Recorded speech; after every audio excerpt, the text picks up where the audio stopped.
गायक अभिनव पद चंडी मारे वा अभिनव पद चंडी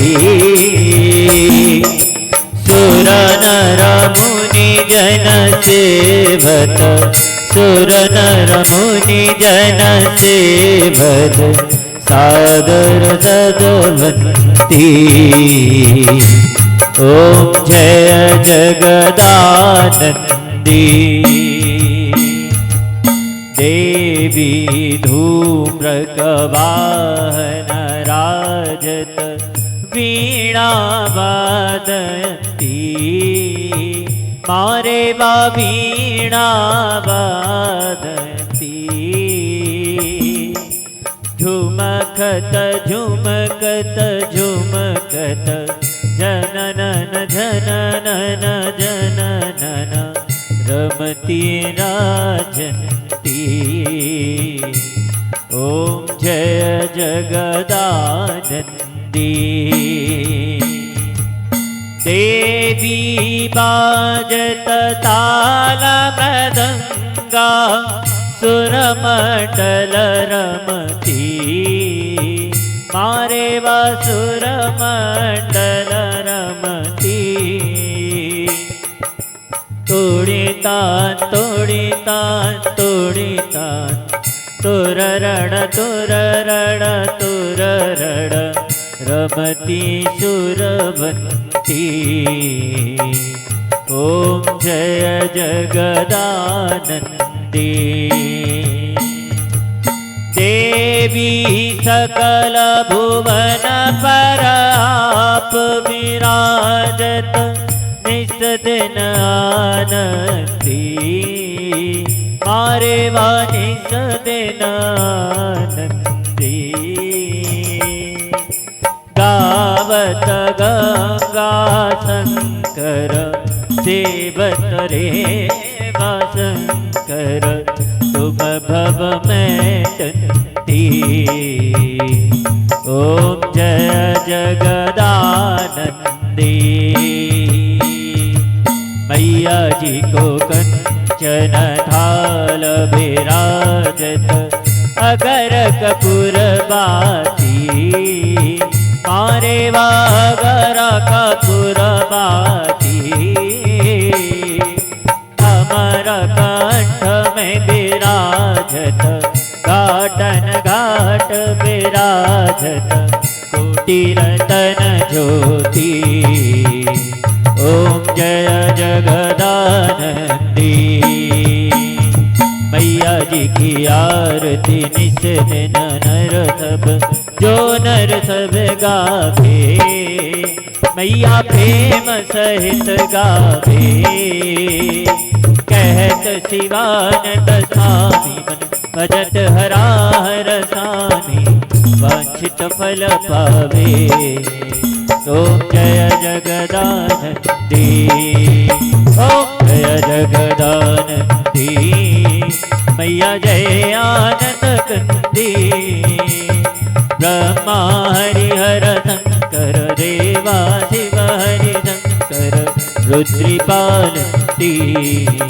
ओम जय जगदानंदी कर्पूर गौरम करुणावतारम संसारिसारम भुजगेन्द्रहारम सदा वसन्तं हृदयारविन्दे भवं भवानी सतं नमामि अंतारे माला जब तारिकाय कपाले माला शिवशेखराय दिगंबराय च दिगंबराय नमः शिवाय च नमः शिवाय त्वमेव माता च पिता त्वमेव बन्धु च सखा त्वमेव वेद्या ऋणं त्वमेव सर्वं मम देवमेव गुरुर्ब्रह्मा गुरुर्विष्णु गुरुर्देवो महेश्वरा गुरुर्साक्षात् परब्रह्म तस्मै श्री गुरवे नमः तस्मै श्री गुरवे नमः तस्मै श्री गुरवे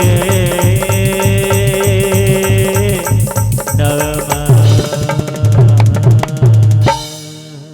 जलिन शीतलीकरणम् आदावन्नं पुष्पै देवादिवन्दनम् आरोग्याभिवन्दनम् अथ मन्त्रवस्वाञ्जलिः हरिः ॐ जग्नेन नमयजन्तदेवस्तानि धर्माणि प्रथमान्याशन्नादेः नागं महिमानः सजन्दपूर्वेशाद्याः सन्ति देवाः हरिः ॐ एकदन्ताय विद्महे वक्रतुण्डाय धीमहि तन्नो दन्ती प्रचोदयात् हरिः ॐ गणमगायै च विद्महे कर्मसिद्ध्यै च धीमहि तन्नो गौरी प्रचोदयात् हरिः ॐ तदपुरुषाय विद्महे महादेवाय धीमहि तन्नो रुद्र प्रचोदयात् हरिः ॐ मैकलकण्डिकायै च विद्महे रुद्रदेयायै च धीमहि तन्नो रीवा प्रचोदयात् नानासुगन्धपुष्पाणि यथा कालोद्भवानि च पुष्पाञ्जलिर्मया दत्तो ग्रहाण परमेश्वरी शाङ्गाय सपरिवाराय शक्तिकाय सविधस्वभावनाय श्रीजगदम्बिकाय नर्मदादिव्यै नमः चरणकमलयोर्मन्त्रपुष्पाञ्जलिं समर्पयामि।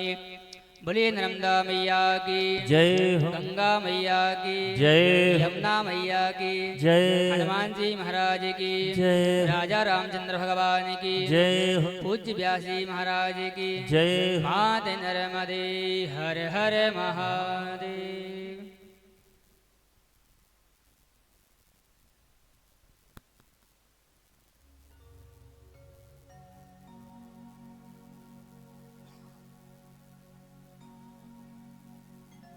श्री राधे श्री राधे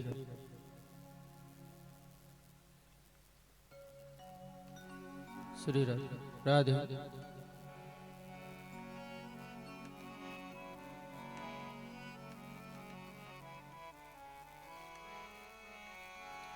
श्रीमन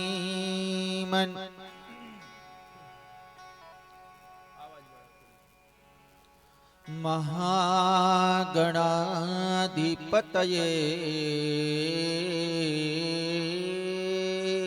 नमः। ओम श्री लक्ष्मी नारायणाभ्यां नमः।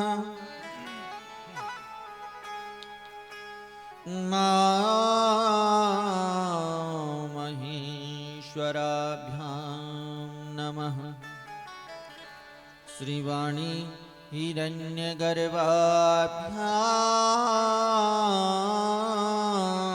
नमः। श्री सची पुरंदराभ्यां नमः। श्रीमातृपितृचरणकमलेभ्यो नमः। ध्येयं सदा परिभवग्नगमीष्टतोऽयं तीर्थास्पदं शिवविरञ्चनुतं शरण्यं वृत्यार्तिहं प्रणतिपालिभवाब्धिपूता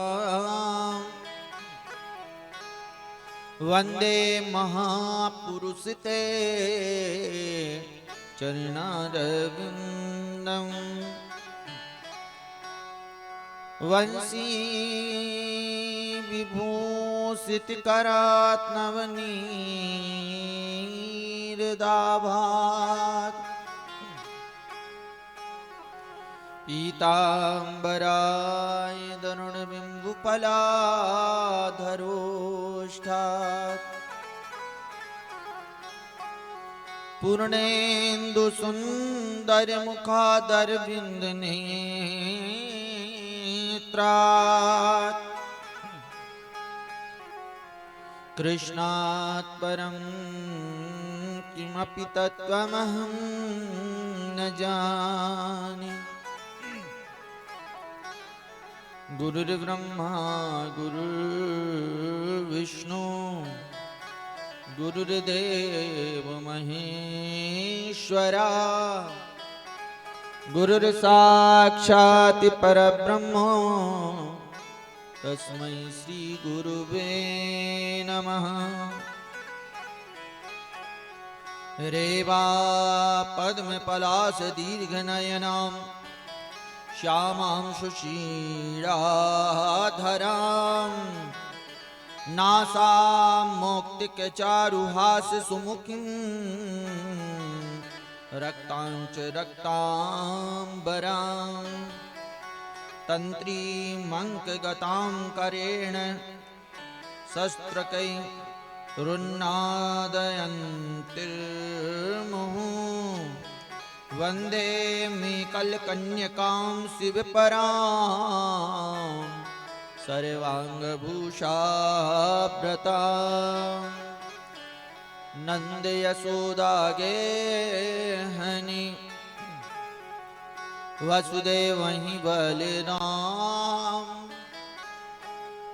कृष्ण राधिका चरण में मेरा बारंबार प्रणाम। वेद व्यास अरुसूत जी नारद चतुर्जे सुजान हे माता सरस्वती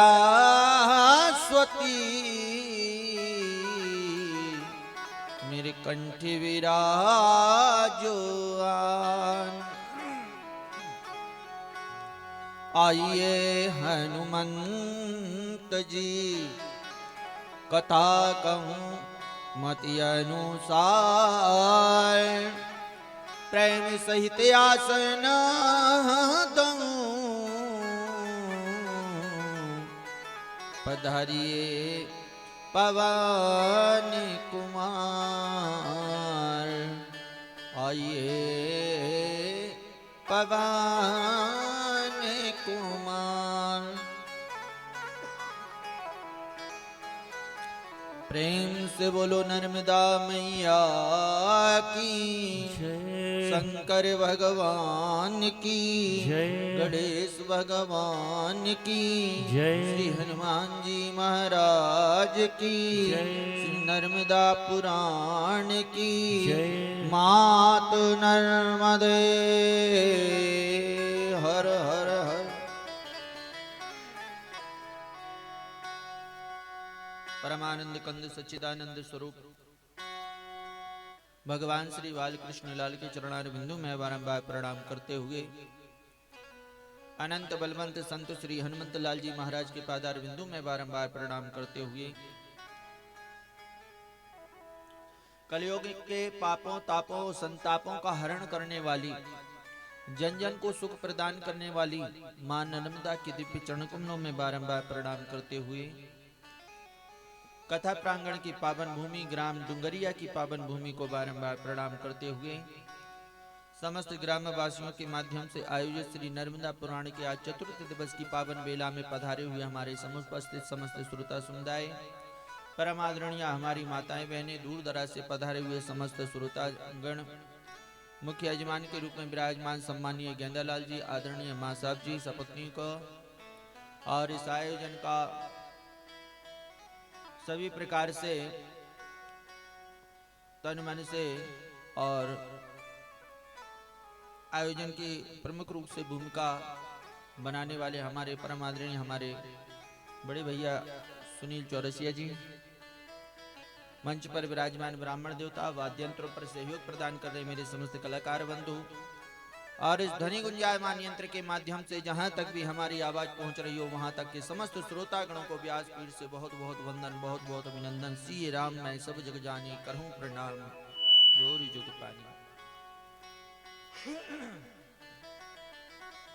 आइए परम्बा भगवती मां नर्मदा की महती अनुकंपा से इस चतुर्थ दिवस की पावन बेला में मां भगवती की सुंदर कथा का हम और आप रसपान करेंगे, पर उसके पूर्व दो क्षण भगवान नाम कीर्तन का आश्रय लेते हैं, मां नर्मदा का स्मरण करते हैं, मन तन और वाणी को पवित्र करते हैं।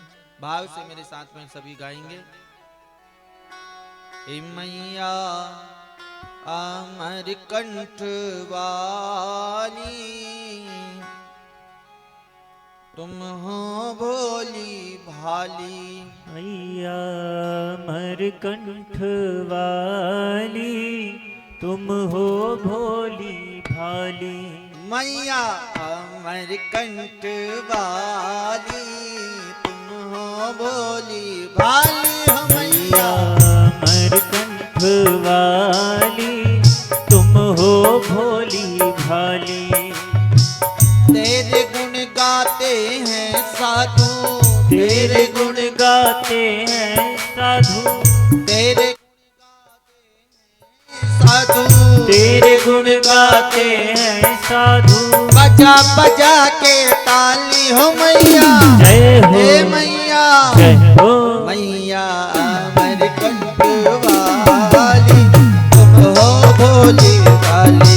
मैया अमरकंठ वाली तुम हो भोली भाली। अरे वाह चार भुजा वाली तुम हो भोली भाली। रेवा चार भुजा धारी तुम हो भोली नर्मदा भाली। मैया की जय हो।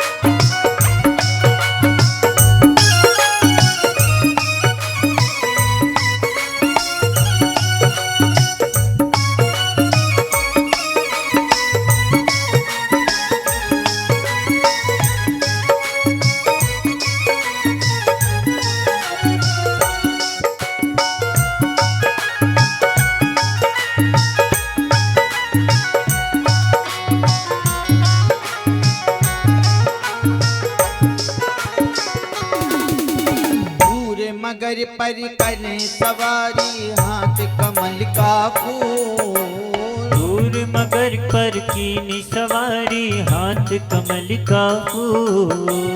दूर मगर पर करें सवारी हाथ कमल का फूल। दूर मगर पर की सवारी हाथ कमल का फूल। सबको देती रिद्धि सिद्धि, सबको देती रिद्धि सिद्धि, सबको देती रिद्धि सिद्धि, सबको देती रिद्धि सिद्धि। हमें गई क्यों भूल मैया जय हो, हे मैया जय हो। मैया अमरकंठ वाली तुम हो भोली भाली। मैया अमरकंटक वाली तुम हो भोली भाली। अरे वाह चार भुजा वाली तुम हो भोली भाली। रेवा चार भुजा धारी तुम हो भोली नर्मदा भाली। मैया की जय हो।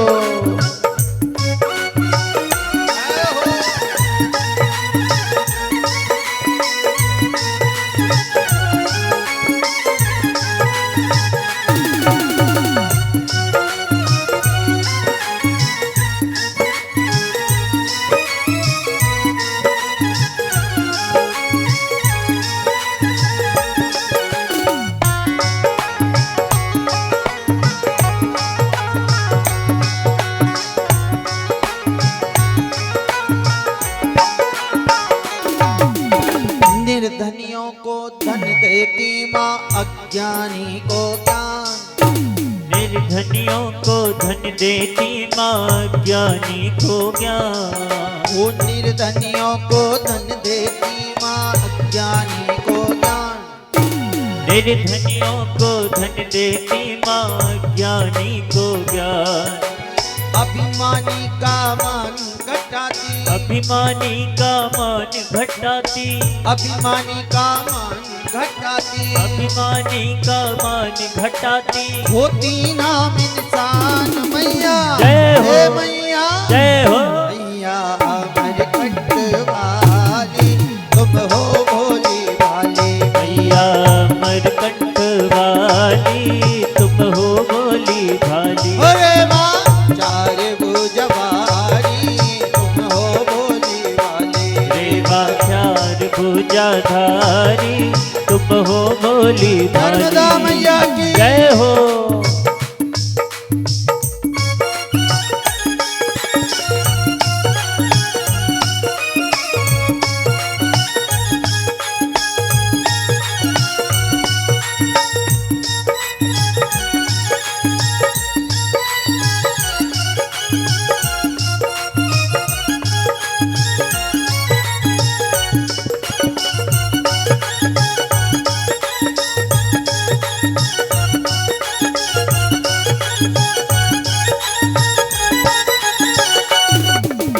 नहीं हमारा कुटुंब कबीला, नहीं मात और तार, नहीं हमारा कुटुंब कबीला, नहीं मात हरता। नहीं हमारा कुटुंब कबीला, नहीं मात और तार, नहीं हमारा कुटुंब कबीला, नहीं मात हरता।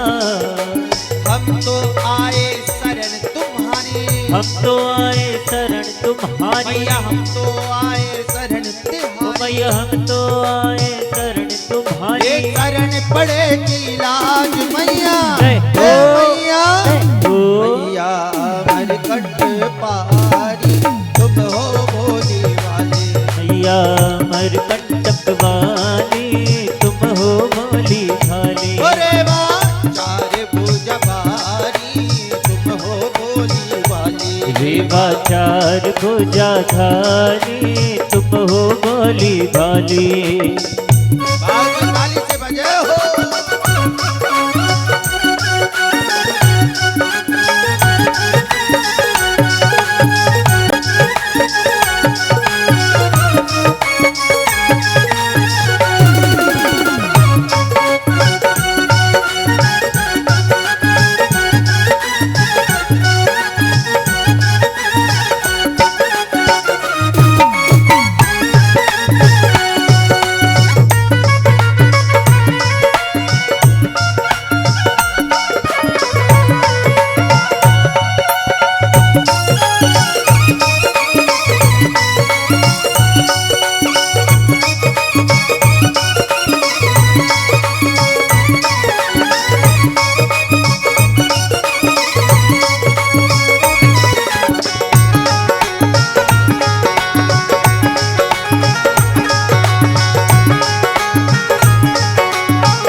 पापी तुमने तारे लगी न पलकी दे। लाखों पापी तुमने तारे लगी न पलकी दे। लाखों पापी तुमने तारे लगी न पलकी दे।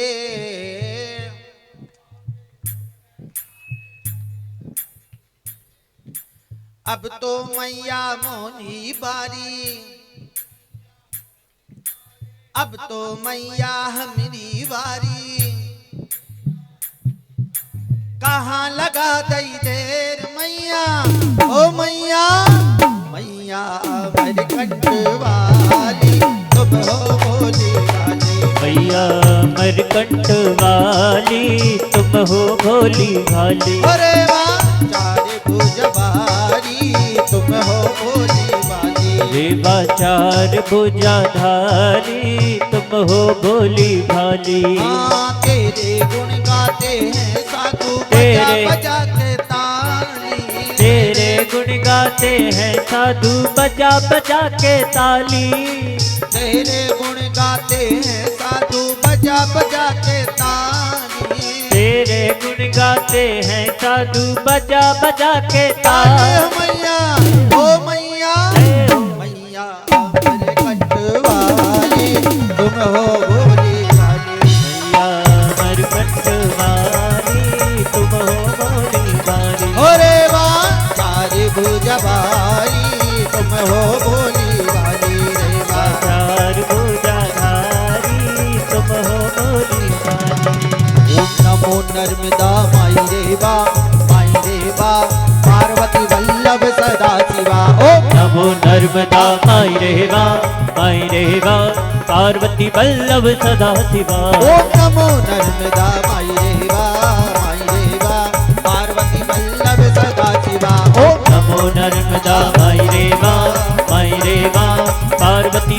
वल्लभ सदा शिवा पार्वती वल्लभ सदा शिवा पार्वती वल्लभ सदा शिवा पार्वती वल्लभ सदा शिवा पार्वती वल्लभ सदा शिवा ओम नमो नर्मदा माई देवा पार्वती वल्लभ सदा शिवा ओम नमो नर्मदा माई रेवा पार्वती वल्लभ सदा शिवा ओम नमो नर्मदा माई देवा पार्वती वल्लभ सदा शिवा ओम नमो नर्मदा माई रेवा पार्वती वल्लभ सदा शिवा पार्वती वल्लभ सदा शिवा नमो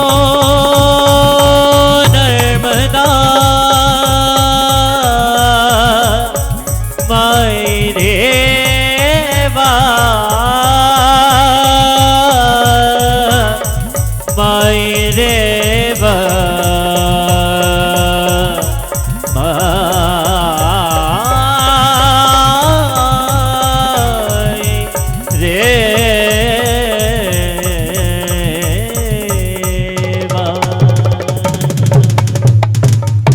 नर्मदा मैया की जय हो। बैठिए सभी विराज।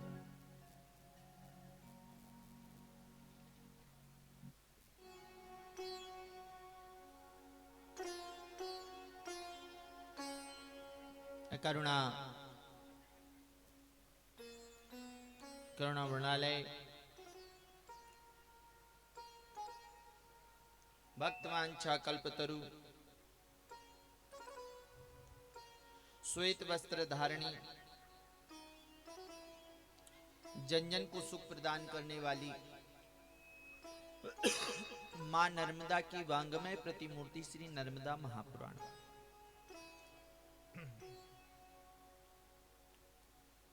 उपस्थित श्रोतागणों, कल के प्रसंग में आप सभी ने मां नर्मदा के अनेक तीर्थों के महत्व की कथा श्रवण की, जिसमें विशेष रूप से आपने सरस्वती तीर्थ, अग्नि तीर्थ, मेघनाद तीर्थ, अनेक तीर्थों की कथा आप लोगों ने श्रवण की और बरमान घाट में जाकर के अपन ने जो है विश्राम लिया था। तो हम हर बार निवेदन करें, इतनी जल्दी परिक्रमा देखो, वैसे तो परिक्रमा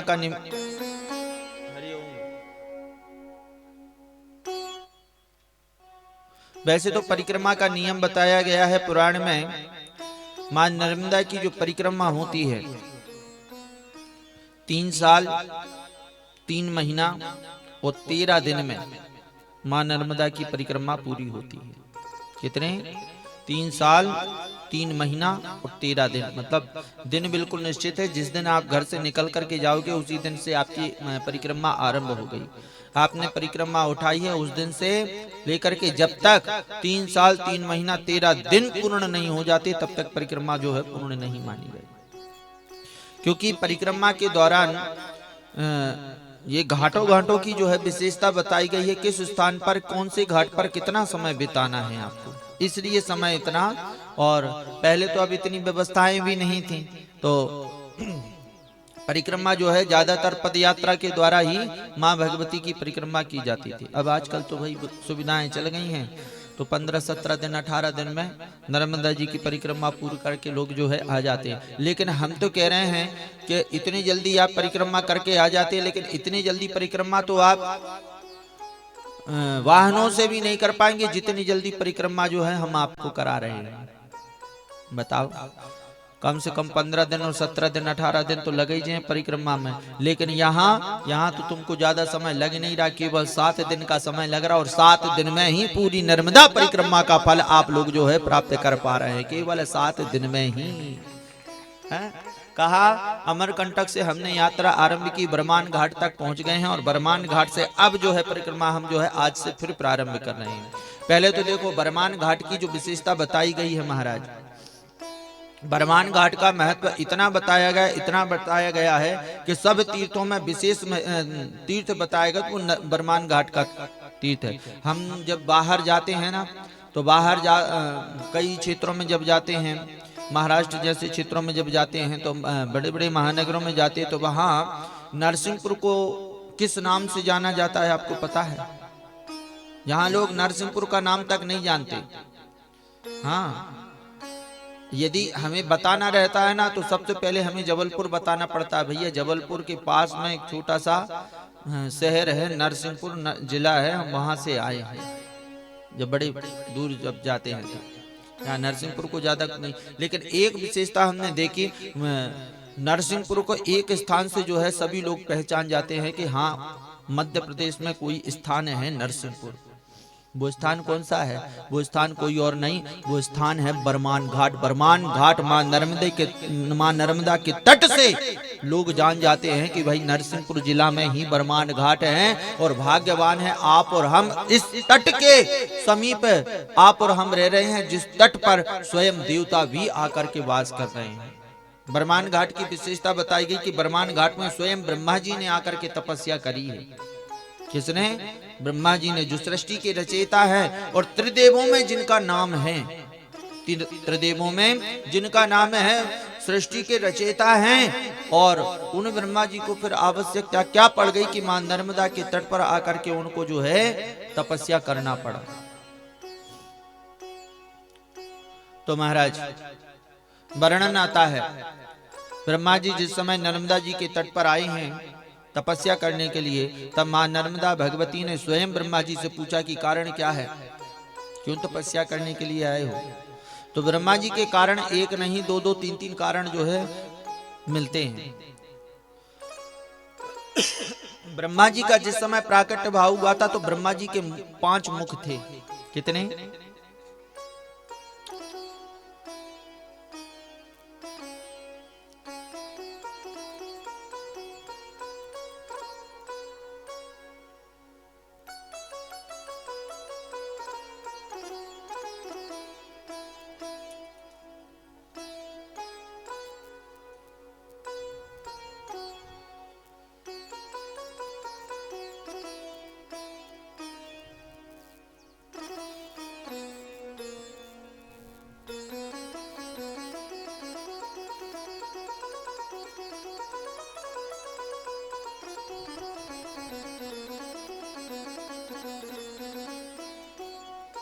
नर्मदा मैया की जय हो।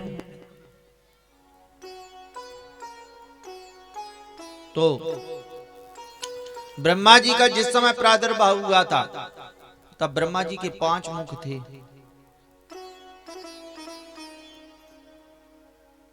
और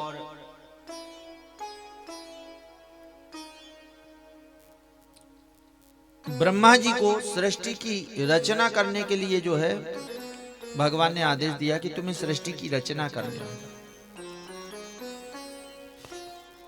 तो सृष्टि की रचना करते ही ब्रह्मा जी ने 10 मानस पुत्रों को जन्म दिया था। सनक, सनंदन, सनातन, सनत कुमार, गोदी से देवऋषि, नारद, अंगूठे से दक्ष, भौहों से भृगु ऋषि। इस प्रकार 10 मानस पुत्रों को जन्म दिया था।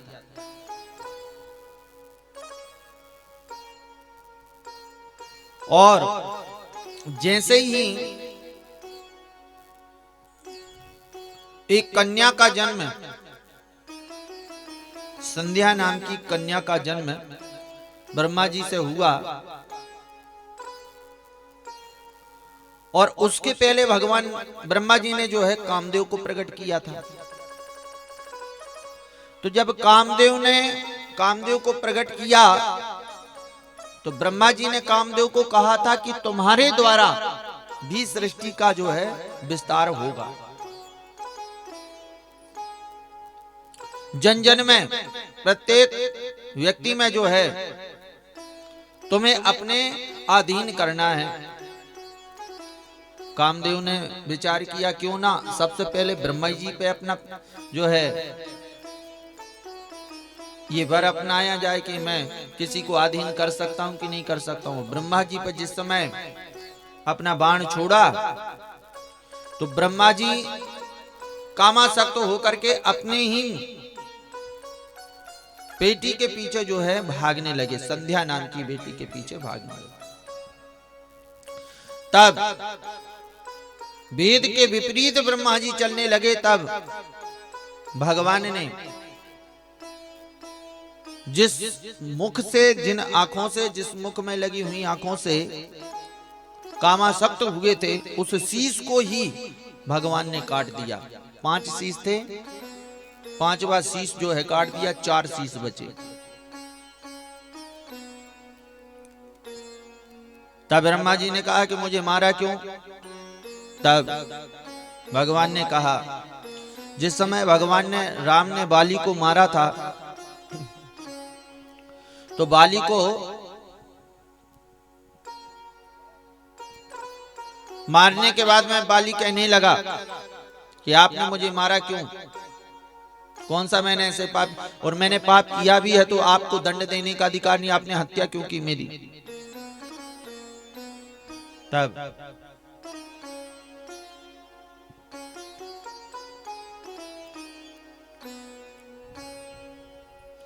जजमानी टाटा कल्याण दो तन्नक पहले। अरे तो यहाँ है तो इतना ही हेरा थोड़ी जी हैं, हमें तो कथा सुना है, तुम टाटा कर भी मिलेगी। हमने कि पहले टाटा ही हो जाए, बाद में अपन गाथा सुनी है, पहले टाटा हो जान नहीं। सबरे डूब गए थे, अब फिर सोतरा आ गए, सबरे धीरे धीरे डूब रहे थे। कहा भैया नर्मदा जी में अपन ने डूब रहे थे सब जने, मगर उनकी टाटा के चक्कर में सब उतरे पे आ गया। बोलो भक्त वत्सल भगवान की जय हो। तो भगवान राम ने बाली से कहा कि हे बाली, अनुज वधू भगनी सुत नारी,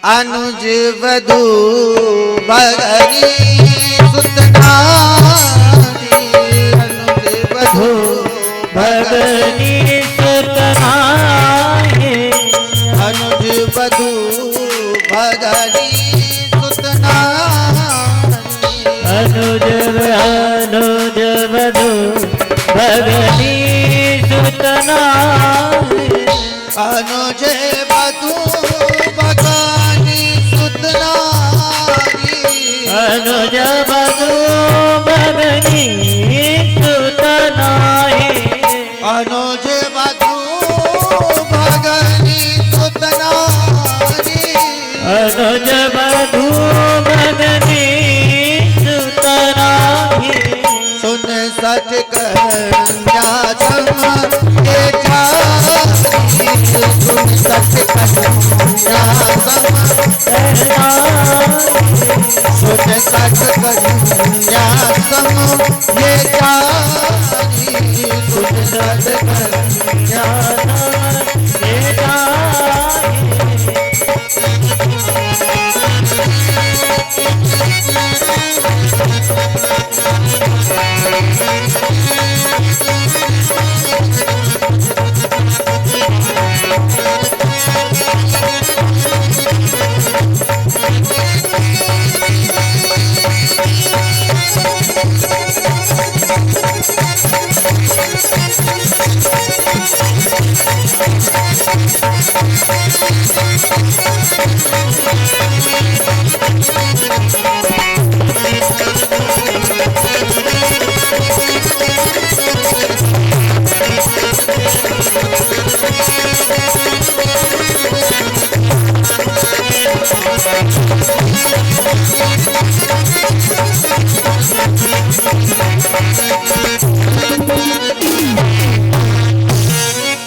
भगवान कह रहे बाली से, अब कहा भैया ताल है वो तो जैसो बैठ जाए खपरिया में। अब क्लासिकल अपन उतने गात नहीं मनो, आवाज क्लासिकल ही आ गया। बोलो भक्त वत्सल भगवान की जय हो। तो भगवान वाली से कह रहे हैं अनुज वधू भगनी सुत नारी, हाँ छोटे भाई की बहू, भगनी यानी बहन, बेटा की बहू नारी, ये चार जो है कन्या के समान मानी गई। 69 कन्या समी चारी, ये कन्याओं, और इन्हीं कुदृष्टि यानी इन पर जो कुदृष्टि डालता है ताहि बधे पाप, इनको मारने से पाप नहीं लगता। जो कन्याओं पर कुदृष्टि डालता है उसको वध करने पर भी बोले पाप नहीं लगता। भगवान कहने लगे तूने भी अनुज वधू पर, यानी अपने छोटे भाई की वधू पर कुदृष्टि डाली जिससे तुझे मारा है, तो इसमें मुझे पाप नहीं लगेगा। कहने का भाव, जीवन में हम हमेशा कहा करते कि देखो तुम कितना ही पवित्र बने रहना, लेकिन पवित्र बनने के लिए सबसे ज्यादा आवश्यक है कि चरित्र का पवित्र होना बहुत जरूरी है। जिसका चरित्र पवित्र नहीं है वो कितना ही प्रयास कर ले, कितना ही गंगा नहा ले, कितना ही नर्मदा नहा ले और कितना ही भक्ति कर ले, कितना ही पूजन कर ले, जिसका चरित्र पवित्र नहीं है वो कभी पवित्र होने वाला नहीं है। वो भगवान के कभी भक्ति नहीं कर पाएगा जिसका चरित्र पवित्र ना हो। अरे हम उस भारत की भूमि पर बैठे हैं प्यारे, जिस भारत की भूमि पर राम के आदर्शों को लेकर के चला जाता है, जिस भारत की भूमि पर कृष्ण की चरित्रों को सुनकर के चला जाता है। हम उस भारत की भूमि पर बैठे हैं जहां हम अपने देवी देवताओं के चरित्रों को सुनकर के उन पर चलने का प्रयास करते हैं, लेकिन उसी भारत की भूमि पर जब चरित्र से हीन प्राणी अपनी भाव भंगिमा बताता है, अपनी भक्ति बताता, तो बताओ जो अपने चरित्र से पवित्र नहीं हुआ उसकी भक्ति, उसके हृदय में भक्ति कैसे विराजमान होगी, कैसे भगवान उस पर दृष्टि डालेंगे। किसी भक्त ने कहा है कृष्ण सुदामा सा मित्र होना चाहिए। कैसा? कृष्ण सुदामा सा मित्र होना चाहिए, दिल हनुमान सा पवित्र होना चाहिए, मान सम्मान खूब मिलेगा तुम्हें, पर श्री राम के जैसा चरित्र होना चाहिए, श्री राम के जैसा चरित्र होना चाहिए, राम के जैसा आदर्शवादी। क्योंकि राम धीरज में है, धैर्य में है, कर्म में है। भगवान राम ने कोई ऐसा कर्म बाकी नहीं है जो मनुष्य के जीवन में करके ना दिखाया है भगवान, लेकिन फिर भी भगवान ने पूरे वो कर्म किए हैं जो एक सच्चे मानव को करना चाहिए, जो इंसानियत को जीवन में धारण करने वाला, वो राम के चरित्र को जरूर सुनकर के जीवन को धारण करे। अच्छा, कई लोगों का भाव ये होता है कि भाई देखो वो तो त्रेता युग था, अब होता है राम ने करे हुए, अब तो जो चल रहा हो कलयुग, काय को अब इतनी अपन सत्यवादी बनो। ज्यादा कोई सत्य बोलने लगा तो लोग उदाहरण देने लगा, का भैया तुम कभारी हरिश्चंद्र बन रहा है, इतनी जरूरत का थी, कैसा ही बोले बेटी।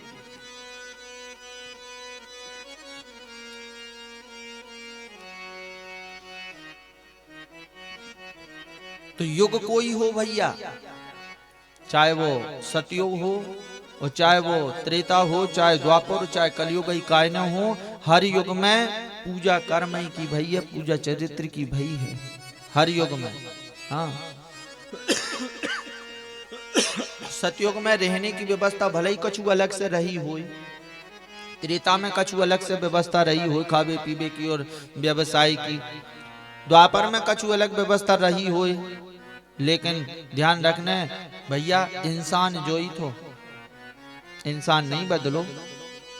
इंसान जो ही तो, जो ही सतयुग में, जो ही त्रेता में, जो ही द्वापर में और कलयुग में भी जो ही इंसान है, और इंसान के साथ इंसानियत भी वही थी जो सतयुग त्रेता द्वापर में थी, सो आज कलयुग में है।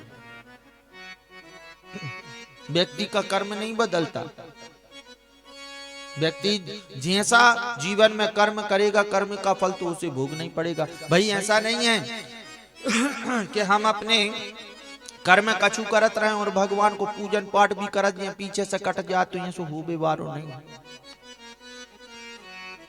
भगवान के चरित्र को सुनने वाला हर व्यक्ति भगवान जैसा पवित्र बनना चाहता है, और पवित्र बनने के लिए चरित्र का सुधरना बहुत जरूरी है। चरित्र की ही संसार में पूजा है भैया। जिसका कर्म अच्छा है, जिसका कर्म सच्चा है, जिसका चरित्र पवित्र है ना, वो भले ही अपने मुख से बड़ाई करे चाहे न करे, पर पूरे संसार में उसकी वाहवाही होने लगती है। जिसका कर्म सच्चा होता है, जिसका चरित्र पवित्र होता है। हाँ, पूरे तुम अपने मुंह से, हम हमेशा कहा करते कि अपने मुख से अपनी बड़ाई शोभा नहीं देती। कबहू अपनी प्रशंसा अपने मुख से न करो भैया। कथा कहती अपने मुख से अपनी प्रशंसा करने से अपने पुण्य क्षीण हो जाते हैं। इसलिए अपने मुख से अपनी प्रशंसा कभी नहीं करनी चाहिए। मनो आज के समय में यज्ञ कराओ तो हम ही न कराओ, तो कथा कराई हम ही न कराई थी, हम ही न भंडारे कराए, इतने करा चुके हम, इतने और करे हैं। ये अपने ऊपर नहीं लेना भाई, व्यक्ति विशेष अपने ऊपर बात ना ले। ये पौराणिक बात है और शास्त्र सम्मत बात है। इस गादी पर बैठ करके सत्य ही बोलना होगा। यहाँ से झूठ नहीं बोला जा सकता। यहाँ तो ये सत्यता की गादी है। तो कहने का भाव, अपने मुख से अपनी प्रशंसा करने से हमारे पुण्य क्षीण हो जाती। प्रशंसा क्या है? प्रशंसा वो है जो तुम्हारे मुख पर, हमारे गुरुजी कहा करते हैं, अपने से यदि किसी को नीचे गिराना हो ना, उसके मुख पे उसकी प्रशंसा करना शुरू कर दो। होगा क्या? प्रशंसा सुन सुन करके कहीं ना कहीं वो अभिमान के घेरे में आ जाता है। और जो व्यक्ति अभिमान के घेरे में आ जाता है ना, फिर वो अपने मान सम्मान का भूखा होने लगता है। हमसे पूछिए ही नहीं, हम गए थे वो तो चाय की नहीं पूछी। अभिमानी व्यक्ति हमेशा भूखा रहता है सम्मान का। पर ध्यान रखना, नम्र स्वभाव वाला व्यक्ति, जो विनम्रता से चलने वाला समाज में जो व्यक्ति होता है ना, उसे सम्मान की जरूरत नहीं रहती, लेकिन फिर भी लोग उसका सम्मान करने लगते हैं। उसके स्वभाव को देखकर, उसके कर्म को देखकर, उसके चरित्र को देख करके अपने आप व्यक्ति नतमस्तक होता है उसके सामने। तुम चाहो और चाहे न चाहो, लोग अपने आप सम्मान करते हैं। सम्मान उसे मिलेगा जो चरित्र का पवित्र होगा, सम्मान उसे मिलेगा जो कर्म का सच्चा होगा, और सम्मान उसे मिलेगा जिसकी विचारधारा पवित्र होगी, जिसका स्वभाव सुंदर होगा। उसे जगह जगह मान सम्मान मिलेगा, उसे सम्मान की कोई कमी नहीं। और मैं तो हमेशा कहा करता हूँ, भगवान से जुड़े रहने वाला व्यक्ति सदा सत्कर्म करता रहे। जो ईमानदारी से, वफादारी से अपने सच्चे कर्म को करता हुआ चलेगा ना, जो भगवान से जुड़े रहेगा, संसार से सम्मान मिले चाहे न मिले, भगवान से यदि तुम्हें सम्मान मिल गया, संसार तो अपने आप तुम्हारे चरणों में गिरने लगेगा। जिसे भगवान से सम्मान, जो भगवान की दृष्टि में आ जाए भाई, और भगवान की दृष्टि में आवे के लाने भैया लोगों के दिखावा करवे की जरूरत नहीं है। भगवान की दृष्टि में आने के लिए तो अपना हृदय पवित्र होना जरूरी है, अपना कर्म अच्छा होना जरूरी है। भगवान की यदि दृष्टि में आना है, सुना ही नहीं रहा भगवान, इतनी नरियल चढ़ा दे, इतने को पास रहे, सुन कहां से सुनेगा? तुम्हारे नरियल के भूखे थोड़ी ना है भगवान। अरे तुम 2-4 नरियल चढ़ा रहे हो, अपने ही देश में ऐसे ऐसे आदमी हो कुंटलों से नरियल चढ़ा दें, ट्रक के ट्रक नरियल चढ़ा दें। भगवान नरियल ही में प्रसन्न होते तो कई ऐसे हैं भैया, उपास ही रहवे से यदि भगवान प्रसन्न होते तो अपने जेई जंगल में कई ऐसे जानवर बेचारे भूखे घूम रहे होंगे, दिन दिन भर कछु न खाते होंगे, उन्हें भगवान मिल गए क्या? ना। उपासना का अर्थ ही है जो अपनी वासना को बदल दे, उसे कहते हैं उपासना। जो अपनी वासना को ही बदल दे, वो है उपासना। केवल लोगों को दिखाने के लिए भक्ति नहीं की जाती। भक्ति करने के लिए अपनी विचारधारा का पवित्र होना जरूरी है, अपने कर्म का पवित्र होना। तुम का सोच रहे भैया तुमने कोई के साथ में गलत कर दो, भगवान तुमसे खुश हो जाए? अरे जो जिस व्यक्ति की तुमने आत्मा दिखाई है, जिस व्यक्ति को तुमने दुख पहुंचाया है, वो व्यक्ति की आत्मा तुम्हारे लिए दुआ देगी क्या? ना।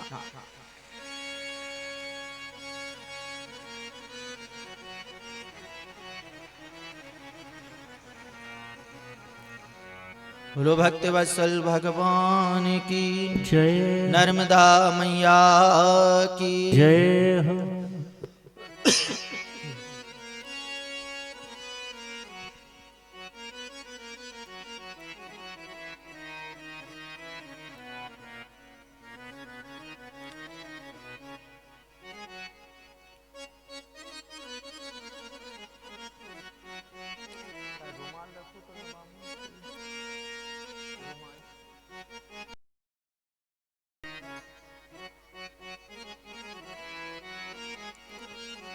बोलो नर्मदा मैया की जय हो।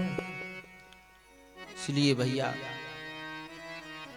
भगवान की दृष्टि में बना रहना है तो अपने आप को पवित्र रखो, और अपने आप को पवित्र रखने के लिए आवश्यक है सच्चा सत्कर्म करना, ईमानदारी से चलना, वफादारी से चलना, जिम्मेदार बनना। यही सिखाती है मां नर्मदा पुराण की कथा। हाँ, और मैं हमेशा कहा करता हूं भाई हम जी जरूर रहे हैं, लेकिन जानवरों में और अपन में कुछ फर्क नहीं है। जानवर भी अपने बच्चों को पेट कर भरवे के लाने भाई परिश्रम करके ला रहे हैं और अपने बच्चों को खिला रहे पिला रहे और फिर दुनिया के हवाले छोड़ दिया। बस वही हम भी कर रहे हैं, अपन भी कमा रहे खा रहे, बच्चों को भरण पोषण कर रहे हैं, और बड़े बच्चे हो गए तो उनके भरोसे सबरी जमीन जायदाद छोड़ दे। पर अपन फुर्सत जिंदगी में कबू फुर्सत न हुए हैं, जो कि बंधन ही ऐसा है।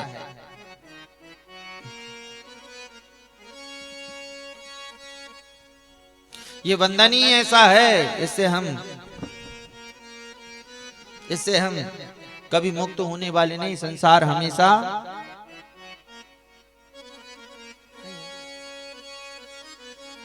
तो दृष्टि बड़ी खराब। दुनिया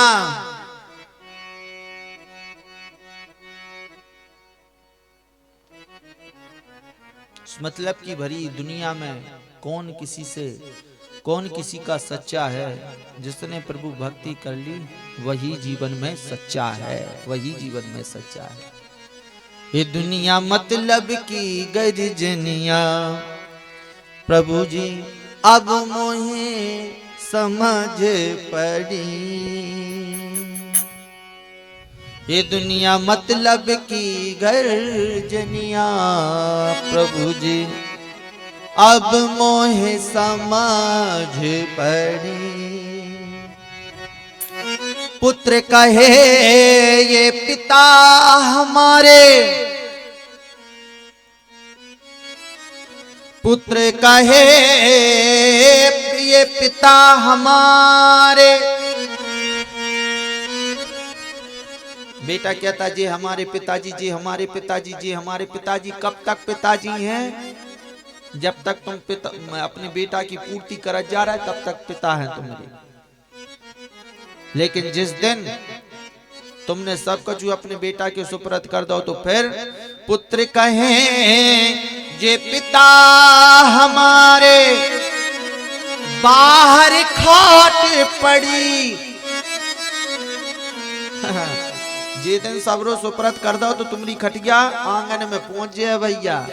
फिर न पूछी जे का न दद्दास पूछिया प्यास तो नहीं लगी, दद्दास पूछिया भूखे तो नहीं है। हाँ, जब तक तुम्हारे हाथ, जब तक तुम अपने मोड़ा की पूर्ति कर जा रहे तब तक तो खूब पापा से पूछने पड़ है, पिताजी से पूछने पड़ है। और जे दिन सब कुछ तुमने सुपुर्द पिता के बेटा के कर दो तो फिर तुम्हारी खटिया पहुंच जाए। अरे अपने थे तो फिर भी ठीक है, कम से कम आंगन नहीं तक और देहला नहीं तक खटिया पहुंच रही है। अरे बाहर जाकर के देखो, बड़े बड़े महानगरों में अपनी पूर्ति होए, माँ बाप से कोई लेना देना नहीं। बोले अब इनकी उम्र हो गई, एक काम करो नहीं वृद्धाश्रम छोड़े आओ। वृद्धाश्रम छोड़े आए। कहीं कहा भैया तुमने कहा छोड़ दिया तुम ही दे तो माँ बाप। अरे गुरुजी होते ऐसी तो खूब सेवा हो रही हुई है, और फिर अपन न कर हैं तो उन्हें सेवा कौन की कर है फिर भी वृद्धाश्रम बारे तो अपन छोड़ वो जरूरी है। जय हो जा। कई कई की तो भैया बत के आओ सुन के अपन ये सो लगन लगा थे कि सही में अपन कछु दिन और रहे तो जिन्ना रखिए तहीं लेके आ जाएंगे। कलियो गई अपन के ये दुनिया बड़ी सयानी है, हर कोई यहाँ ज्ञानी ध्यानी है। मैंने कहा शराबी से हट जाओ इस खराबी से। ये दुनिया बड़ी सयानी है, हर कोई यहाँ ज्ञानी ध्यानी है। मैंने कहा शराबी से हट जाओ इस खराबी से। उसने कहा गुरुजी आप भी तो अंगूर खाते हैं, उसी का तो ये पानी है। ये दुनिया बड़ी सयानी है,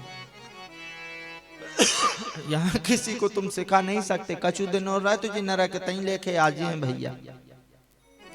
तो पुत्र कहे ये पिता हमारे बाहर खाट पड़ी, और बहू कहे जे कब मर जे हैं, बहू कहे जे कब मर जे हैं, बाकर थूक पड़ी। ये दुनिया मतलब की गर्जनिया, प्रभु जी अब मोहे समझ पड़ी। भैया कितना अपनत्व देने मनो, एक जो अपने मायके में बैठे पिताजी हैं, बेई पिताजी हैं, जो मायके में बैठे जो माँ है वो ही माँ है। बुढ़ापे में जब सास ससुर की वास्तव में सेवा करने की बारी आई तो बड़ी दयनीय स्थिति होती है उस घर की। संस्कारी बहू मिल जाए तो भाग्य समझियो भैया, भाग्यवान हो।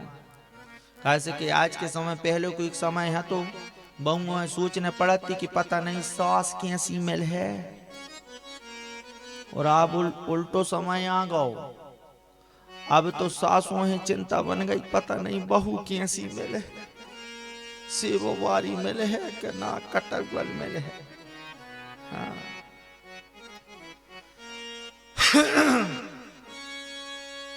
यमराज के जब आए ले बउआ,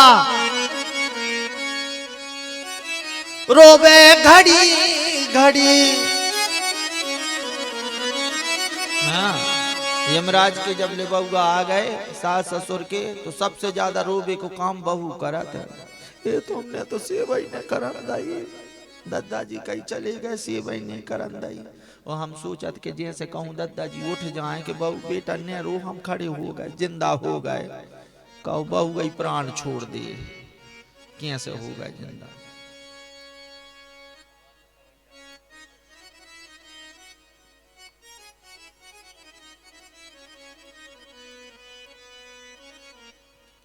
यमराज के जब आउल बउआ, रोबे घड़ी घड़ी। छाती चढ़ के बेटा पूछे, छाती चढ़ के बेटा पूछे, माया कहाँ धरी। ये पिताजी भी नहीं बताए चले गए, दूर वाले खेत की रजिस्ट्री तो बता देते कौन के नाम कर गए। कल 1 लाख रुपये लाए थे, वे कहां धर गए।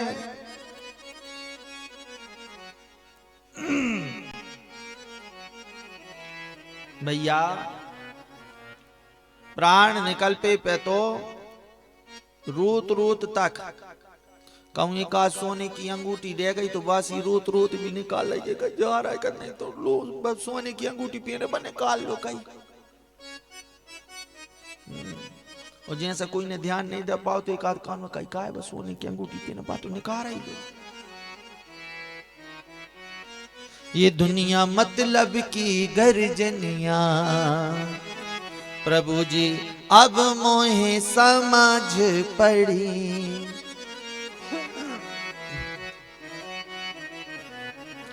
पानी लगा के बहुए रोवे,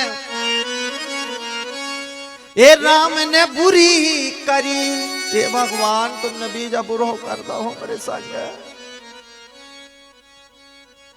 बीजा बुरो करो, भगवान ही दोष दे हैं। जीते जी भगवान को जाना नहीं, और अब मरने पर भगवान को याद करते हुए भगवान को जो है दोष दे रहे। मन में तुम श्री सी घुल रही, दोष भगवान को दे रहा है, लेकिन मन में तो मिश्री सी घुल रही। अरे घर की विपत टली, ये दुनिया मतलब की गर्जनिया, प्रभु जी अब मोहे समझ पड़ी। ये दुनिया मतलब की गर्जनिया, प्रभु जी अब मोहे समझ पड़ी। इसलिए भैया करना कमाना और कहलाना यही मात्र कर्म नहीं है इंसान का। इंसान का तो सच्चा कर्म जो है, जो अपने कर्म को पहचान ले, अपने आप को जिसने पहचान लिया, अपने चरित्र को जिसने पवित्र कर लिया, वही सच्चा इंसान है। किसी कवि ने कहा है, मानव का एक अच्छा गुण उसे देवता बना देता है। मानव का अच्छा गुण, अच्छा कर्म उसे देवता बना देता है। विश्वास न हुए तो प्रैक्टिकल उठा के देख लेने। आपने जब आपने कोई विपत्ति काल के समय आपने किसी की यदि सहायता करी होए, तो लोगों ने तुमसे यही कही हुई कि भैया तुम तो भगवान बन के आ गए हमारे लाने, कि तुमने विपत्ति काल में हमरो सहयोग कर। तुम न होते तो हम बिल्कुल, कौन हमारी सहायता कर, तो तुमने तो भगवान बन के हमारी लाज रख ली। तो व्यक्ति का एक अच्छा कर्म है जो उसे इंसान बना देता है, उसे भगवान बना देता है। और मानव का जो जन्म है वो पशु से देवता बनने तक की यात्रा है। इंसान का जन्म कैसा है? इंसान का जन्म पशु से देवता बनने तक की यात्रा है। अभी तो हम खाने पीने कमाने के चक्कर में तो एक जानवर जैसा कर्म करता, वैसे हम भी कर रहे हैं। पर धीरे धीरे कर्म जब हमारे लोगों की नजर में आते हैं, लोग हमसे उम्मीद रखने लगते हैं, लोग हमसे आशाएं रखने लगता है, और लोग अपने दुखों को लेकर के जब हमारे पास में आने लगता है, तो जब उनके दुखों को दूर करने लगते हो ना, तो उन्हीं लोगों की नजर में तुम भगवान भी बन जाते हो। किसी कवि ने कहा है, ये इंसान देवता ना बन सके तो कोई गम नहीं। ये इंसान यदि देवता ना बन सके तो कोई गम नहीं। इंसान होकर के इंसान ही बन जाओ प्यारे, तो किसी देवता से कम नहीं है। इंसान ही अपना लो, इंसानियत ही अपना लो। हाँ। और प्रत्येक कथा लोग हमसे हमेशा कहा करते हैं, दूसरे विपक्षी लोग, विधर्मी लोग जो है हमसे कहा करते, महाराज 3-3 घंटा तुम लोगों में फंसाए रहते हो, कथा सुनाते रहते हो। होता क्या कथा सुनने से? तो हम उनसे कहा करते, हमारे पास में उत्तर रहता कि आओ बैठो कथा में, हम बताते तुम्हें कथा से मिलता क्या है। जिसकी बुद्धि भ्रष्ट हो गई हो, जो कुपथ मार्ग में चलना जिसने आरंभ कर दिया हो, जो अपने संबंधों को नहीं पहचान पा रहा हो, जो अपने परिवार के विरोध में जा रहा हो, जो अपनी जिम्मेदारियों से मुकर गया हो, ऐसा व्यक्ति कथा पंडाल में आकर के बैठे। कथा व्यक्ति को सज्जन बनाती है, कथा व्यक्ति को ईमानदार बनाती है, कथा व्यक्ति को वफादार बनाती है, कथा व्यक्ति को जिम्मेदार बनाती है। और मैं तो कहता हूं कि कथा व्यक्ति को सच्चा इंसान बनाती है, इंसानियत बतलाती है। यही कथा सुने, समझे और जीवन में उतारे। और हम हमेशा कहा करते, देखो भैया, कोई कथा को सुनवे को केवल फल न मिले तुम्हें। कोई कथा सुने यो वो फल न मिले तुम्हें, चाहे तुम राम कथा सुन लियो, चाहे कृष्ण कथा सुन लियो, चाहे भागवत सुन लियो, चाहे नर्मदा पुराण, चाहे शिव पुराण, चाहे 18 पुराणों में से कोई पुराण सुन लियो, लेकिन उनको फल न मिले तुम्हें। कैसे कि जब तक वो कथा सुन के अपने जीवन में नहीं उतारोगे, तब तक उस कथा सुनने का तुम्हें कोई महत्व नहीं, कोई फल मिलने वाला नहीं, जब तक कथा को जीवन में नहीं उतारोगे। जिस कर्म को हमने आज तक जाना नहीं है, पहचाना नहीं है, लेकिन आज उस कर्म को सुनने के बाद में यदि जीवन में नहीं उतार पा रहे, तो 100 बार कथा सुनना हमारा व्यर्थ है। 100 बार का है भैया। अच्छाइयों को सुनकर के यदि अच्छाइयों को धारण नहीं कर पा रहे, तो हम कैसे अच्छे बनेंगे? सच्चाई को सुनकर के यदि सच्चाई को जीवन में नहीं उतार पा रहे, तो कैसे हम सच्चे बनेंगे? और ईमानदारी को सुनकर के यदि ईमानदारी को जीवन में नहीं उतार पा रहे, तुम कैसे इंसान बनेंगे? इंसान का सीधा सीधा अर्थ ही है, ईमानदार बनना ही इंसान है। इंसान ईमानदार होता है। तो कहने का मेरा भाव, जीवन में चरित्र का पवित्र होना बहुत जरूरी है, क्योंकि इस भारत की भूमि में केवल चरित्र की ही पूजा हुई है, अपने आचरणों की ही पूजा हुई है। व्यक्ति के स्वरूप की पूजा नहीं हुई, व्यक्ति के धन की पूजा नहीं हुई है, व्यक्ति के मन की पूजा नहीं हुई, बल्कि व्यक्ति के सच्चे चरित्र की और सच्ची विचारधारा की पूजा हुई है। भगवान राम सिंहासन पर विराजमान, और जब भगवान राम राज्य सिंहासन पर विराजमान है तो बगल में माता सीता भी बैठी हुई हैं। और माता सीता जिस समय बैठी हुई थी, माता सीता ने अपने चरणों की ओर देखा तो भगवान राम से कहा कि प्रभु, आपके चरणों से सुंदर मेरे चरण लग रहे हैं, आपके चरणों से भी सुंदर मेरे चरण लग रहे हैं। भगवान राम ने कहा, नहीं देवी, ध्यान से देखो, तुम्हारे चरणों से सुंदर मेरे चरण लग रहे हैं।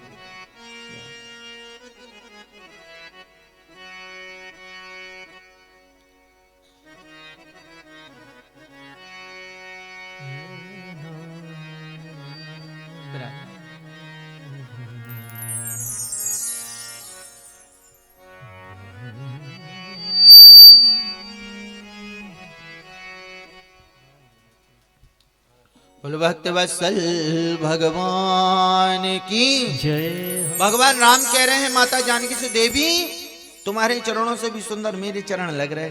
माता जानकी कहने लगी, नहीं प्रभु, ध्यान से देखो, आपके चरण सांवरे, हमरे गोरे, कौन की सुंदर लग है? हमरे ज्यादा सुंदर लग रहा है। भगवान राम कहने लगे, नहीं देवी, तुम्हारी भूल है, भले ही सांवरे हैं, मनो तुम्हारे चरणों से अच्छी लग रहे हैं। अब दोनों में इस बात का जो है तर्क वितर्क हो रहा था कि नहीं, बोले हमारे चरण सुंदर, वे कह रहे हमारे चरण सुंदर। दोनों एक दूसरे आपस में अपने चरणों की जो है प्रशंसा कर रहे थे। उसी समय हनुमान जी आ गए, और जैसे ही हनुमान जी आए, भगवान राम ने कहा, हे हनुमान, बिल्कुल सही समय पे आए हो। बोले क्या हो गया प्रभु? बोले कुछ नहीं, हमारे संशय को निदान आप ही को करने हैं। हनुमान जी कहने लगे, पूरे संसार को संशय को निदान करने वाले हैं, हम का निदान बते हैं? अरे आप तो पूरे संसार के संदेहों को दूर करते हैं, आप तो सबको जो है संशय मुक्त करते हैं, मैं क्या आपके संशय को दूर कर पाऊंगा? भगवान ने कहा, एक तो बड़ो भी नहीं है, छोटो सो संशय है। भगवान ने कहा, कैसा छोटा सा संशय है? प्रभु मुझे इतना अनुभव तो नहीं, पर आप बताइए, मैं प्रयास करूंगा। भगवान राम कहने लगे, हम दोनों, तुम तो हमारे चरणों में ही बैठे रहते हो, सबसे ज्यादा हमारे चरणों की जो है तुम सेवा करते हो, तो तुम ही बेहतर बता पाओगे कि हम दोनों में से चरण किसके सुंदर लग रहे हैं। जानकी जी अपने चरणों को सुंदर बता रही, हम अपने चरणों को सुंदर बता रहे हैं। अब तुम बताओ कि हम दोनों में से किसके चरण सुंदर हैं। हनुमान जी फंस गए। आज हनुमान जी ने विचार किया कि भाई आज तो हम बड़े धर्म संकट में पड़ गए, हम आज बड़े धर्म संकट में पड़ गए। क्यों? क्योंकि अब कौन के चरण सुंदर कह दें? राम जी के चरण सुंदर कह रहे तो माता सीता को बुरा लगेगा, और माता सीता के चरण सुंदर कह रहे तो राम जी को बुरा लगेगा। और दोनों ही आराध्य है, दोनों ही आराध्य हैं हनुमान जी के, क्योंकि हनुमान जी के हृदय में केवल राम जी विराजमान नहीं है, जो माता जानकी के सहित भगवान राम जो है हनुमान जी के हृदय में विराजे। सीता जी के, राम जी की, दोनों की आराधना भगवान की जो है हनुमान जी किया करते। तो हनुमान जी दोनों को ही अच्छा नहीं कह सकते और दोनों को ही बुरा नहीं कह सकते। अब किसी एक की यदि सुंदरता बता रहे तो एक की तो कहीं ना कहीं बुराई हो रही कि ये सुंदर नहीं लग रहे। हनुमान जी बहुत विचार कर रहे हैं। अब भगवान राम ने कहा, हनुमान क्या विचार कर रहे हो? बताओ जल्दी, हम दोनों में से किसके चरण सुंदर लग रहे हैं? अब हनुमान जी तो हनुमान जी हैं, हनुमान जी जिन्होंने अपने अभिमान का ही हनन कर दिया, वो हनुमान जी हैं। और ज्ञानी नामाग्रगण्यम, जो ज्ञानियों में श्रेष्ठ हैं, जो जिसको किंचित मात्र भी अभिमान न सताए, वही ज्ञान में श्रेष्ठ हो सकता है, और जिसे अभिमान सता रहा वो ज्ञानी हो ही नहीं सकता। हनुमान जी ज्ञानी नामाग्रगण्यम, ज्ञानियों में श्रेष्ठ है हनुमान जी। हनुमान जी कहने लगे, प्रभु, बार बार विचार किया, और विचार करते हुए भगवान राम से कहा कि प्रभु क्षमा करना, पर माता सीता के चरण आपके चरणों से ज्यादा सुंदर लग रहे हैं। जैसे ही हनुमान जी ने कहा, माता सीता की प्रसन्नता का कोई ठिकाना नहीं, बहुत प्रसन्न माता जानकी। और भगवान राम से कहने लगी कि प्रभु हम तो आपसे पहले ही कह रहे थे कि हमारे चरण ज्यादा सुंदर लग रहे हैं, अब आपको तो विश्वास ही नहीं, अब तो प्रत्यक्षम किम प्रमाणम, प्रत्यक्ष में ही सुन लो आप, हनुमान जी स्वयं कह रहे हैं कि हमारे चरण ज्यादा सुंदर हैं। तो राम जी थोड़े से उदास हुए, पर माता जानकी बहुत प्रसन्न है। अब जब माता जानकी को बहुत प्रसन्न होते हुए हनुमान जी ने देखा, तो हनुमान जी ने कहा कि मैया क्षमा करना, पर ये आपके चरण इसलिए सुंदर लग रहे हैं क्योंकि इन चरणों के आगे एक चरण जुड़े हुए हैं। बोले कौन से चरण? बोले इन चरणों के आगे जो चरण जुड़े हुए हैं वो भगवान राम के चरण जुड़े हुए हैं। यदि ये राम के चरण आपके चरणों के आगे ना होते तो आपके चरणों की सुंदरता को कोई पहचान नहीं पाता। सुंदर एक कुरूप और एक सुंदर तभी दिखेगा जब कुरूप को आगे किया जाए। हाँ भाई, जो सुंदर नहीं व्यक्ति वो बगल में खड़ा हो और सुंदर व्यक्ति बगल में, तभी जाकर के पता चलेगा कि ये सुंदर है कि ये सुंदर। तो ये प्रतियोगिता हुई जरूर, लेकिन इसलिए सुंदर हैं आपके चरण क्योंकि आपके चरणों के आगे एक चरण जुड़े हुए हैं, वो भगवान राम के चरण। ये चरण यदि आपके चरणों से न जुड़ते तो आपके चरणों की सुंदरता का कोई अस्तित्व नहीं रहता। अब भगवान राम प्रसन्न, वाह हनुमान, आखिर तुमने बता ही दिया कि तुम हमारे भक्त हो और तुमने हमारे चरणों की जो है प्रशंसा करी और हमारी बात रखी, बहुत प्रसन्न। माता जानकी थोड़ी सी उदास हो गई कि कहा तो दिया सुंदर, लेकिन बाद में राम जी के चरणों को सुंदर कह दिया। यहाँ भगवान राम फूले नहीं समा रहे कि माता जानकी से कहना, देवी हमने भी तो कहा था कि हमारे चरण सुंदर है, तुमको विश्वास नहीं हो रहा था, अब तो तुम्हें विश्वास हो गया होगा। जब राम जी को अति प्रसन्न में हनुमान जी ने देखा तो अब हनुमान जी से रहा नहीं गया और हनुमान जी ने भगवान राम जी से कहा कि प्रभु क्षमा करना, आपके चरण भी इसलिए सुंदर लग रहे हैं क्योंकि आपके चरणों के आगे भी एक चरण जुड़े हुए हैं, और ये चरण यदि आगे नहीं होते तो आपके चरणों की कभी कोई पूजा नहीं करता। भगवान राम कहने लगे, अब आश्चर्य में भगवान राम कहने लगे, भाई मेरे आगे तो कोई बैठा ही नहीं है और ना ही किसी के चरण हैं, तो ऐसे कौन से चरण हैं जो मैं देख नहीं पा रहा हूं और जिन चरणों के आगे मेरे चरण हैं? हनुमान जी कहने लगे, वो चरण संसार देख सकता है, सिर्फ आप नहीं देख पाएंगे। तो बोले वो कौन से चरण हैं हनुमान, हमें बताओ।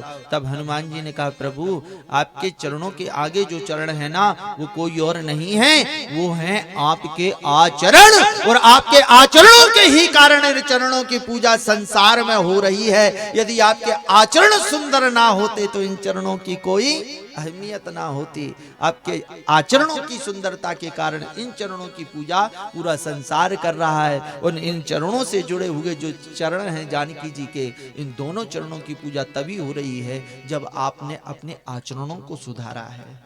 तो मेरे कहने का भाव, राम की पूजा इसलिए नहीं हो रही संसार में कि राम जी आए थे कोई जादू टोना करके गए हों कि कोई मंत्र मार के गए हों जैसे उनकी पूजा हो रही हो। ना, भगवान राम ने मानव के रूप में जन्म लिया, क्योंकि भगवान विप्रधेनु सुर संत हित लीन मनुज अवतार। कौन सा अवतार? मनुष्य के रूप में अवतार भगवान ने लिया, और मनुष्य के जीवन में करने योग्य जितने कर्म कर्तव्य हैं भगवान राम ने किए।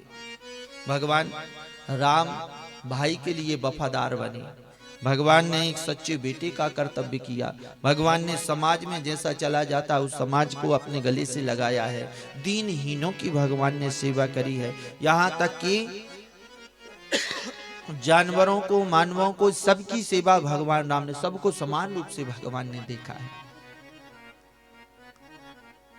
तो कहने का मेरा भाव, ये भारत की भूमि में राम के आदर्शों को लेकर के चलने वाले लोग अब बहुत कम बचे हैं। क्यों? क्योंकि भगवान राम ने जब अपने कर्मों को, संसार को बताया ना, तो ये कलियुगी प्राणी ने भगवान राम को मंदिर के अंदर बंद कर दिया कि भाई ये तो भगवान है, ये कर सकता है, अपन इंसान अपन कैसे करें। सो भगवान विचारो है, कर दो मंदिर के अंदर बंद और ऊपर से तालोर लगा दो, कहूँ आने जाए बता भी। तो उनकी सेवा मंदिर तक। मंदिर क्या है? मंदिर वही जिस मंदिर में जाते ही जिसका मन पवित्र हो जाए, जिसका मन बदल जाए, जिसका मन जो है अच्छी विचारधारा में परिवर्तित हो जाए, वही तो मंदिर है। पर भगवान को मंदिर में बंद कर दिया, अपन विचारों से खुले हो गए, फिर जैसी मन में आ रही सो अपन करत जा रहे। ध्यान रखने भैया, मन से चलवे वाले लोग विधि और विधान को ध्यान नहीं रखे। हाँ, और अपन तो अपने नियम ऐसे हैं कि अपन तत्काल नियम बना देते। कई का ऐसो कल नहीं, ऐसो नहीं, ऐसो सी हो सकत कछु नहीं होए वहां में। अपन नहीं ध्यान रखे नियमों को, अपन नहीं ध्यान रखें वेद की नीतियों को। अपन तो अपनी विचारधारा से चलने वाले, और ध्यान रखना है मन से और मन से चलने वाले लोग कभी नीति नियम का ध्यान नहीं रखते। और ध्यान रखना, नियम के विपरीत यदि कोई भी काम संसार में करो, बाको फल भी तुम्हें उल्टा ही मिले है। उल्टे चलो उल्टो मिले है, सीधे चलो सीधो मिले है। बोनी बखन्नी करवे की भी भैया एक नियम है नहीं, पहले कई बखन्नी कर दो फिर बोनी करो, फिर कब कौन सो उसमें कब नियम से चल रहे हैं।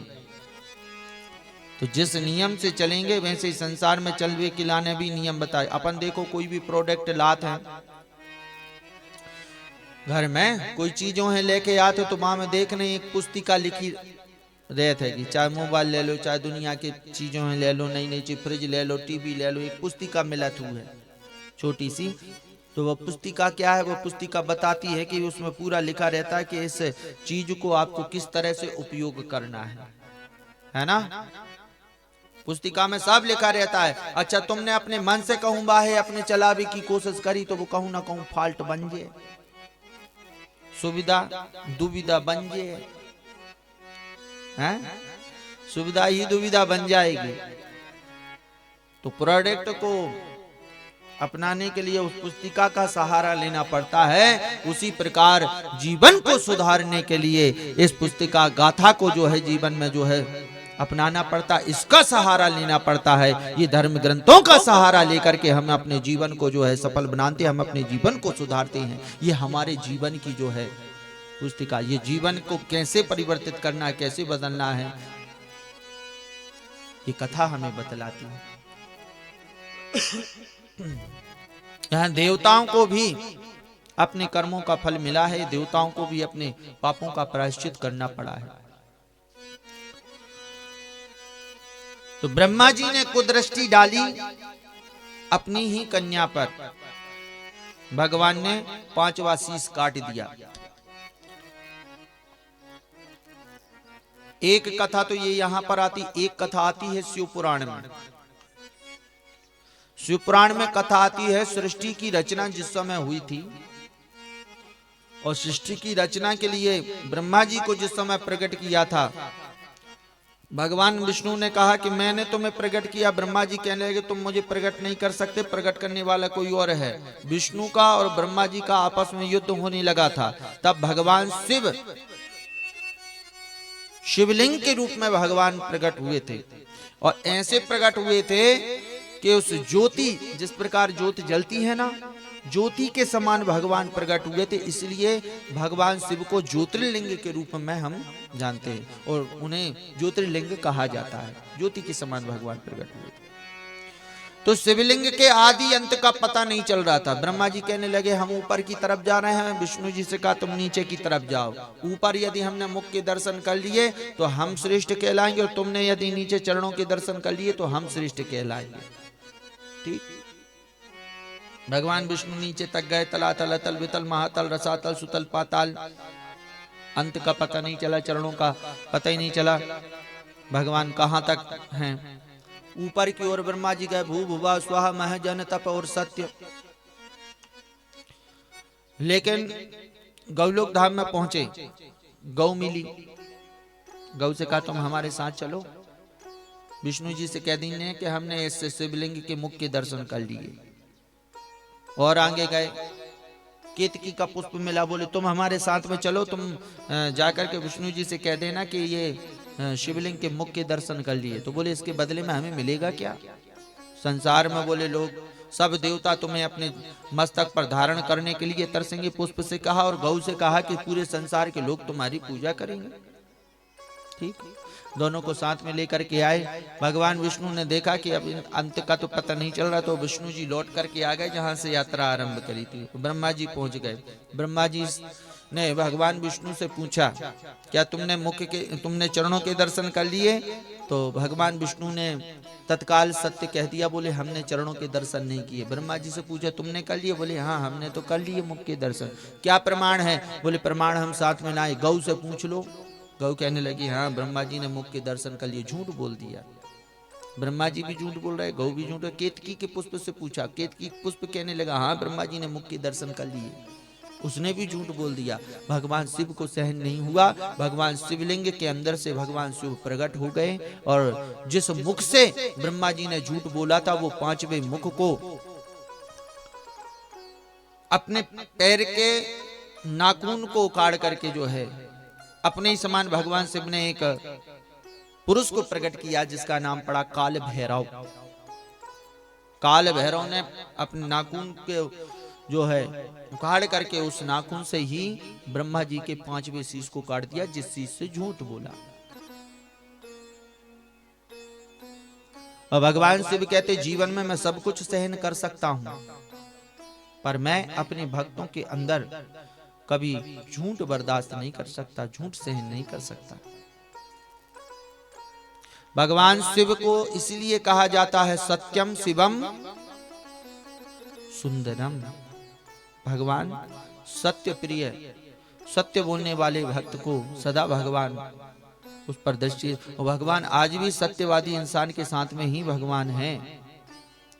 भगवान सहयोग किसका करते हैं? जो सत्य मार्ग पर चलता है। और जो अपन कहते ना भैया धर्म का है,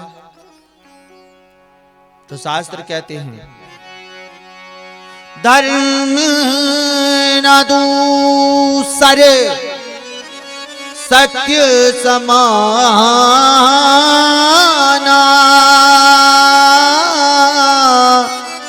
आगम निगम पुराण बखाना। सिया राम जय जय राम, राम सिया राम जय जय राम।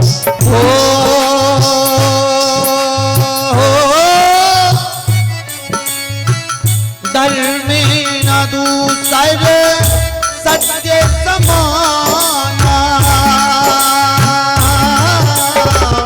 आगम निगम पुराण बखाना।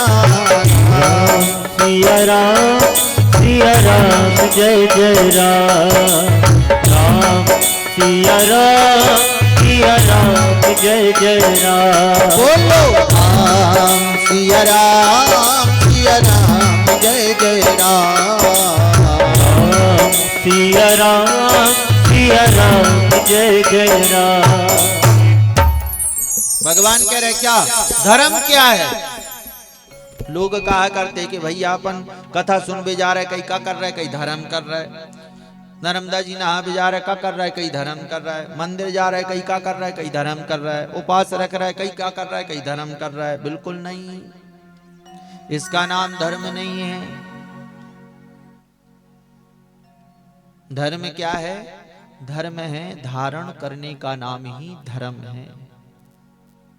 और धारण क्या करना है? धर्म न दूसरे सत्य समाना,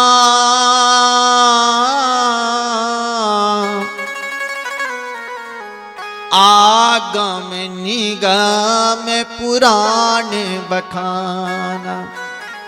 हम नहीं कह रहे भैया, कथा कह रही है। आगम यानी वेद शास्त्र पुराण सब कह रहे हैं कि धर्म करना है ना, तो सत्य से बढ़कर के कोई दूसरा धर्म है ही नहीं। सत्यात परमो धर्मा, असत्यात अपरो धर्मा। धर्म से बढ़कर, सत्य से बढ़कर के कोई दूसरा धर्म नहीं है और असत्य से बढ़कर के कोई दूसरा अधर्म नहीं है।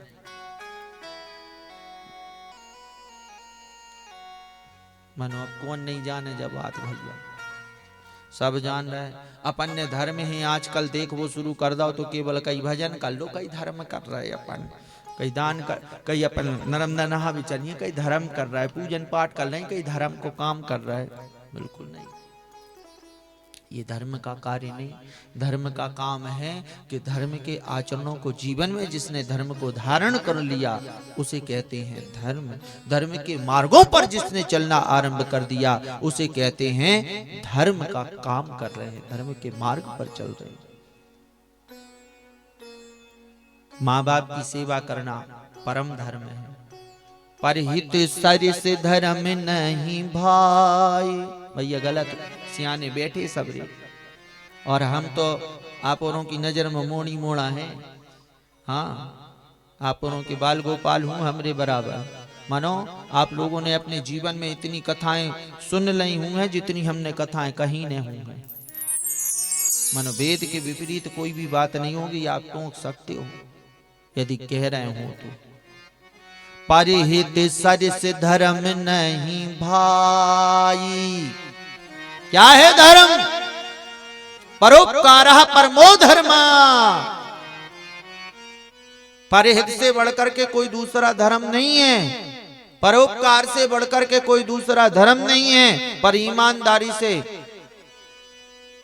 हमारे या दूसरों के चरित्र को उठा करके देखना, क्या ये दोनों धर्म के काम लोगों को हृदय में बैठे हुए, क्या ये दोनों मार्गों पे लोग चल पा रहे हैं जो अपने आप को धर्मावलंबी कह रहे हो?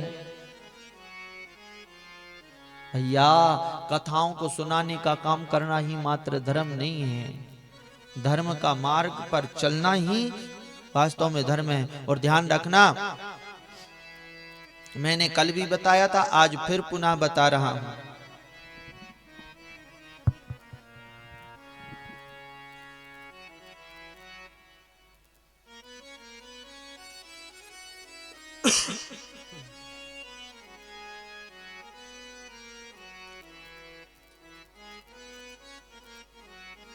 बोलो भक्त वत्सल भगवान की जय हो, नर्मदा पुराण की जय, नर्मदा मैया की जय हो।